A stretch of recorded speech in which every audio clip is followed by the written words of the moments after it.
What is going on YouTube? I am Germ here. Lately, there's been a lot of people talking about AP KOG MAW mid ever since he got the buffs in patch 10.13, but there's also a lot of KOG MAW mid haters too because he's sitting around a 47 to 48% win rate in solo queue. A lot of people say he's overrated, a lot of people say he's not that good, but yesterday in the LEC, G2 Caps, the mid laner for G2, the professional team, the team that made it to the World Finals last year, made KOG MAW look so good and made it look so easy. In this video today, we're going to be breaking down how he was able to make KOG MAW so successful and how you guys can potentially use it to get some success in your own games and hopefully gain some LP with this pick. Before we get in this video today, I just want to mention real quick, if you're not already subscribed, definitely click that subscribe button really quick. It helps you guys out a ton.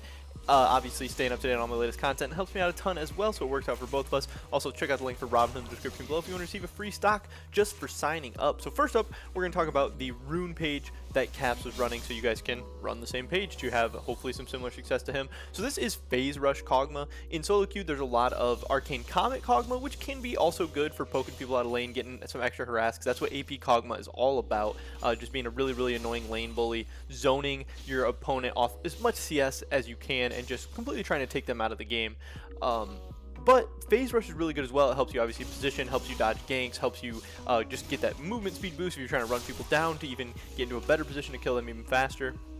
You're able to proc Phase Rush really well with all your abilities. You have really long range abilities that you can proc Phase Rush from safely to either avoid ganks or to run people down and continue to harass them and everything. So Phase Rush is good. A lot of professional players are taking it over Arcane Comet. Then he's going Mana Flow Band, Transcendence, and Scorch. Mana Flow Band is just to continually spam your abilities because, again, AP KOG MAW, he's doing all his damage with abilities. He can be really annoying, and his abilities have such long range. You want to be able to continually spam them to continually harass your opponent. Again, you're trying to just take them out of the game completely pretty early on in the lane phase, honestly, even though KOG MAW is a scaling champion. Transcendence going to give you that CDR. Again, that's all about your abilities. What I think is interesting is that Caps actually take Scorch to try and be that lane bully KOG MAW. A lot of people take Gathering Storm because they think KOG MAW is the scaling champion. But it is interesting that Caps takes Scorch here, and I think it is probably better than Gathering Storm, especially in Season 10 where games usually don't go as long. Maybe if you're in some lower elos, games will go a little bit longer. But for the most part, games usually end before Gathering Storm ends up being better than Scorch. And it really can help you be that lane bully that you're trying to be with KOG MAW. And then he goes with the Precision Secondary, going Presence of Mind and Coup de Grace, which are both obviously really good. Presence of Mind giving you more of that mana. It's all about the spells, and then Coup de Grace helping you do damage to people who are low. It's going to help you pick up those kills, and once you harass somebody down, it's going to help you like finish them off, or just do even more poke damage after you've poked them out already. So I think that's great.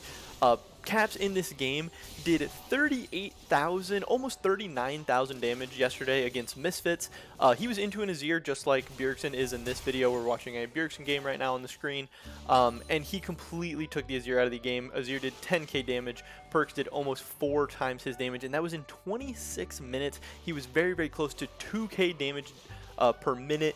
He had like an insane percentage of his team's damage dealt. He just absolutely took over this game and made Azir completely useless. And again, it was just by using all of his abilities to continue to harass the Azir. You have E, which is super long range. You have your ultimate, which is super long range. You can W and get your super long range auto attacks. But your E and R are going to be doing a ton of damage, going to be doing a ton of harass, and you're going to outrange most mid laners. I can't even imagine what this would be like against a melee mid laner. But even against somebody like Azir, who's pretty middle range to even longer range, KOG MAW still just was able to completely take Azir out of the game and continually harass him. As far as the skill order that Caps went for in this game, he started out with W into Q, and then he maxed E, then maxed Q, then maxed W. Your E and your R are going to be the two most important abilities. Those are your biggest damage abilities as AP, but your W can help you farm at the beginning of the game. Your W is obviously going to give you your increased attack range and stuff, and that can be super good. As far as the build, he went for a Doran's Ring and Health Potion start, and then early backed for his first item was a Sapphire Crystal, and he picked up a refillable, and then he picked up Boots, and then into Tier, and then first item Archangel Staff into Death Cap. He picked up a Stopwatch, and then a Magi's because he was just so insanely fed. Ended up getting, I believe, a 25 stack Magi's, and then he went into Oblivion Orb with Sork Shoes as well. So this is all about getting a ton of Magic Pen, being able to do just a ton of AP damage, just absolutely shred through people with his Oblivion Orb, Sorks, Death Cap, fully stacked Magi's and Archangels. He was just completely untouchable. Once you get the Seraph's Embrace, that's really disgusting. It gives you that additional shield on KOG MAW. Obviously, you're able to stay very, very safe. And yeah, once you finish Archangels, Sorks, and Rabadons, that's where you're really going to start power spiking. 2 items, you're going to be a monster. Once you finish your Shroffs, that's a huge power spike for you. That shield, once you have shield, phase rush, and like your abilities to kite with like your E and your R, it's going to be insanely hard for them to kill you, and you're going to dish out an insane amount of damage. And again, G2 Caps made it look so easy yesterday, and that was his build, that was his skill order, that was his rune setup, all of that. And yeah, he can just be absolutely disgusting, and I think you guys can pull off the strategy in your ranked games as well, even though, again, KOG MAW doesn't have the best win rate in solo queue right now. I think it's because a lot of people aren't playing him correctly, a lot of people aren't putting the time into him. They want to just see, oh, AP KOG MAW's back, I'm just going to play him, even though I've never even played KOG MAW or put time into him or anything.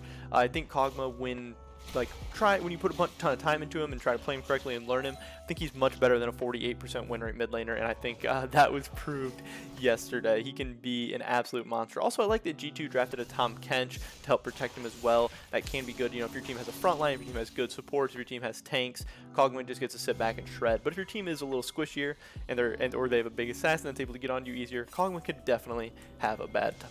Could definitely have a bad time. But that's pretty much it for this video today, guys. Definitely drop a like if you enjoyed it. Leave a comment down below. What do you think about AP KOG MAW mid? If you guys tried out, let me know how that goes. Subscribe to stay up to date on the latest content. Hopefully I catch you guys in the next one. But until then, peace.